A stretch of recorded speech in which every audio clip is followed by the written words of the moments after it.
This is the Tan Talk Radio Network. Welcome to Moments of Clarity with Tiffany Werner, licensed mental health counselor in the state of Florida. Moments of Clarity's mission is to educate and end the stigma on mental health through the inspirational stories of our exceptional guests. You can join in the show by calling Tiffany toll-free at 866-826-1340 or on Facebook and Twitter at MOC with Tiffany. Now, here's Tiffany Werner. Hi, and thanks for listening. This is Moments of Clarity. My name's Tiffany Werner. I'm a licensed mental health counselor, and I'm your host. And today we're going to be talking about second chances, and so many of us need them. Before we start, and before I introduce my guest, I'd like to say hi to Ed behind the glass. He's always so helpful with the show. A happy, warm, and muggy Thursday. Yeah, it is. You're dressed for tomorrow's weather. Tomorrow's high is 55. Then I don't think you know me very well. I would have something thicker on for that. You'll have a turtleneck, gloves. Yeah, some earmuffs, scarf, high of 50. Oh, well, I know. But we get used to the weather wherever our environment is. But that's cold for me. Anyway, so second chances. And Ed, we have a really great guest today. And she's the founder of a foundation called Cornbread Hustle, a staffing agency for second chances. And what she's passionate about is helping felons and people in recovery find transformation through employment or entrepreneurship. Just so great. And as someone who has reinvented her life, she wanted to create a company to help others do the same. Before starting Cornbread Hustle, she found her own transformation and recovery through inventing a tanning bed. And she invented the tanning bed and getting a career in the TV and news industry. And she developed an expert level skills for marketing and for PR, and used those talents to help individuals getting out of prison rebrand themselves to become the person they want to be or get noticed by the people they want to meet. And a lot of people coming out of rehab or prison of any sort, they kind of get lost. Like, now what? And it's so important for people to step up, especially for veterans, too. I mean, it's all sorts of people. And I want to welcome to Moments of Clarity, Cheri Garcia. Hi, Cheri. Hi there. How are you? Great. Thanks so much for being a guest and taking the time today, and for all you do. It's amazing. No problem. Thank you. Thank you for this show. I was listening to the introduction, and I really wasn't sure what I was getting myself into, but hearing that you're a licensed mental health counselor, I don't know if that's accurate, but you're somebody who's out there trying to reduce the stigma and share stories, so that makes me very happy. Absolutely. I'm a licensed mental health counselor. I've been doing this, hosting this show. I've been a counselor for about 20 years, a little over, and doing this show for over 5 years. And it's all about using the experiences and professional knowledge and stories of sharing of hope of exceptional people like yourself in order to end the stigma on mental health and provide resources to all that listen. Thank you. So anyway, yeah. So thanks for being here, even though you didn't know what you're getting yourself into. So let's start from the beginning. I strongly believe personally that a lot of good comes out of bad, and sometimes we don't see it when it's happening. But later on in life, if we use those experiences to help change others and within ourselves as well, that it's for good and that there was a purpose for bad things happening. And with your story, you said that you had to reinvent yourself way back in the day. What happened? I did, and I had to reinvent myself recently again. I was actually on the cheerleading squad, pitcher of the softball team, AB honor roll, girl next door. Everything was hunky-dory, and I decided to try a drug called meth. And after I tried it, I actually fell in love with it right away because it did everything that I was looking for, which is stay up late, what I thought, be productive, to get good grades and lose weight, all those things that we trick ourselves into when it comes to drug use. And so I stayed addicted for 2 years, ended up becoming a drug dealer to fuel my habit. And methamphetamine's probably the most functional one. That's where it's most tricky, is that people do it to be better or stronger. It's kind of like that movie Limitless, or where there's this mind-enhancing drug or whatever, but... Absolutely. We have a lot of hustlers. That's what we call our community. We have a lot of hustlers that, you know, we never know otherwise, but sometimes we realize that they're struggling with methamphetamine, but we don't see it because they're so functional sometimes. So I did get arrested a whole bunch of times, but I never ended up with a felony. And I ended up getting clean and pursuing my dreams to become a news reporter. I got into the news business, and I invented a product. I totally poured into overachievement and success.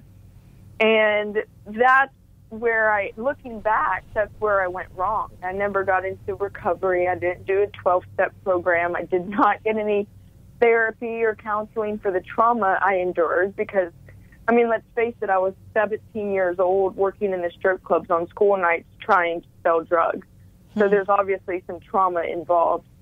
And fast forward, while I'm running this staffing agency for Second Chances, because I found my calling, even though I was all into the entrepreneurial stuff in the news business, I left all of that and found my calling to start a staffing agency. I ended up finding myself arrested in the back of a cop's car as the founder of a staffing agency that helps felons. I know, it's like, and now I can laugh because I'm off probation, but now it's been long enough we can tease about it a little bit. Yeah, but it wasn't very funny. What happened? No, of course not. Well, what happened? Why did you get arrested for?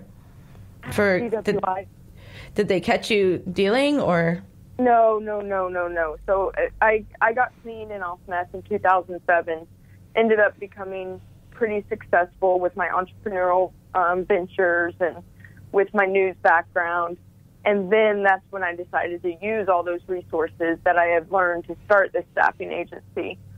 Well, a couple of years into it, I found myself in the back of a cop car because I got a DWI. So because I had poured so much into overachievement, winning awards, raising money, starting businesses, I didn't face any of the trauma or go through a recovery program for my previous addiction, and I just continued to drink. I got sober from meth and decided, cool, now I can help people because I figured it all out.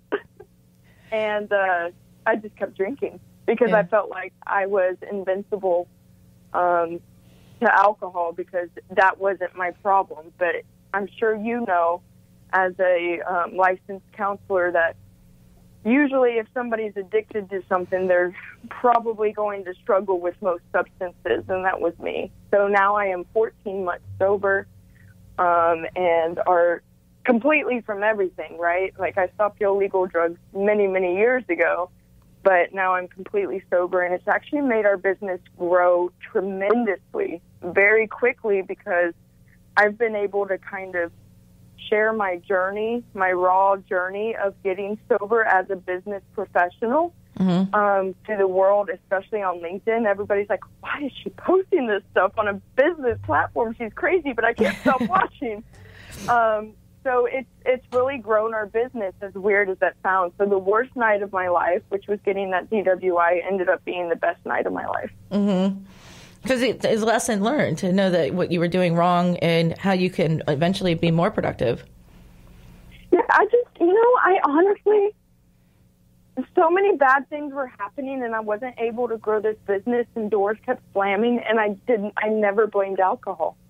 I blamed everything else besides the alcohol. That was the last thing to go, and, it took that wake-up call to make me realize, like, girl, you got a problem. Right. I mean, like, you can only get in trouble so many times and realize that you're not invincible. But, and then, like, that also, what a good point is that drug and addiction, it's not discriminatory towards any age, race, gender, anything. Nope. Socioeconomic status. It's an epidemic that's worldwide, and it can get anybody. In fact, a judge in a nearby county, I just saw the news this morning that he just got arrested for a DWI. And he's the one that puts people on probation for DWI. So it just goes to show that addiction does not discriminate. I hope he gets the recovery and support that he needs. And honestly, it might be a life-changing thing for him as well to go through the system and have a criminal background. Maybe it will call for some real change. Or give him some empathy. You never know. Yeah, where he might be I don't know more understanding. I don't know if he'll still have his job. I actually hope he would, because he would probably become the best judge in the world. But if he doesn't, then maybe he'll end up getting into a social enterprise like I am and helping change people's lives and change the system. You never know. You never know. Just like you said, bad things happen and good come out of them. Mm-hmm. I strongly believe that. It depends on what somebody wants to do with the situation. When somebody, victimizes themselves and they're like, oh my gosh, I can't believe that happened to me, and doesn't want to learn from it or use it as a learning tool, then they might wallow in their own, disappointment or set, that's really up to each individual and what they want to do. Mm-hmm. Absolutely. So, anyway, the Cornbread Hustle, how did you get that name? So, I don't know if you've ever seen the movie Life. It's a classic movie with Eddie Martin and... what movie? Not Eddie Martin. Martin Lawrence and Eddie Murphy. It's called Life. Life? And I haven't seen it. It's a comedy, but it's about a couple of guys who got convicted of a murder, a crime they didn't commit, and got life in prison. And there's a funny segment in the show where it's this big old inmate guy, and he's like, "You gonna eat your cornbread?" And they end up getting in a little prison riot, and it's just a comedy. And I used to always go into the prison to volunteer for a organization, and we'd eat in the chow hall for lunch with all of the inmates, and they'd always be like, "Dang, Cheri, you gonna eat your cornbread or what?" Always making fun of me because I'd always be putting chips on my sandwich and smashing them. They'd be like, "Dang, girl, you're eating like a pig." So that's how it happened. I just decided that I was like, what can I call this company? And so Cornbread Hustle, that's how it was born. I love the behind the scenes of stuff like that. Yeah, Ed, you saw that movie? Yeah, I know what she's talking about. I'm going to go watch that. You gonna eat your cornbread? Yep. Yeah, so you've actually lived the life. How long were you incarcerated for? So I actually never went to prison or had a felony. And, I've been arrested a whole bunch of times. I've spent lots of nights in jail, upwards close to 20. But that's what made me want to create this company, because I felt so, I guess privilege would be the word. I had such a privilege that I did, and I'm not saying because of my skin color or because I'm a female or anything. I just simply got lucky and didn't get pulled over when I had an ounce of meth on me, and didn't get caught, at the trap house with all the drugs that were there. And there were just so many bullets that I dodged, and I was like, and here I am, able to work at CBS as a news person, all because I didn't get caught. But I would have never got this job if I had anything on my record. So, just knowing that all these people were going through incarceration and not being able to get a job, and they did the same things that I did. Right. The same things, A lot of people make mistakes, just not everyone gets a caught for them. Yeah, and I just feel like God put me here to just be that vessel to help people get that second chance and be the voice for them. And I just couldn't be happier with the company that we have and the position I'm in to help lead the way with that, carry the torch. It's amazing. I want to welcome callers to call in 866-826-1340, 866-826-1340. And Cheri, it's time for our first break, but we will be back in just a moment with Moments of Clarity after this commercial break. You're listening to Moments of Clarity with Tiffany Werner. We welcome your input at 866-826-1340. Tiffany will be right back after this. This is the Tan Talk Radio Network. Are you or your loved one suffering from addiction to drugs or alcohol? My name is Steven Sundquist, and I'm a recovered addict. You are not alone.